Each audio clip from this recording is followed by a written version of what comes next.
قطب سرزمین شام شیخ عبدالعزیز الحسینی الجیلانی صاحب نے دنیا بھر اور خاص کر پاکستان کے مسلمانوں کو صاف بتا دیا کہ حق کا پرچم علامہ حافظ خادم حسین رضوی رحمۃ اللہ علیہ کا دیا ہوا پرچم ہے۔ دیکھیے مزید اس ویڈیو میں۔ انتم اليوم مطالبون، آج تم سے یہ مطالبہ کیا جاتا ہے ان ترفع الراية عاليا، کہ تم نبی کے پرچم کو ہمیشہ بلند رکھو گے۔ راية خادم حسین، اور وہ پرچم خادم حسین کا پرچم ہے۔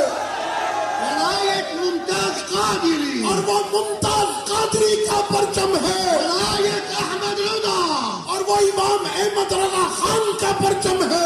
دوستو اس کے بارے میں آپ کی کیا رائے ہے کمنٹ سیکشن میں ضرور بتائیے گا۔ ملتے ہیں انشاءاللہ نیکسٹ ویڈیو پر، تب تک کے لیے دیجیے اجازت۔ السلام علیکم ورحمۃ اللہ۔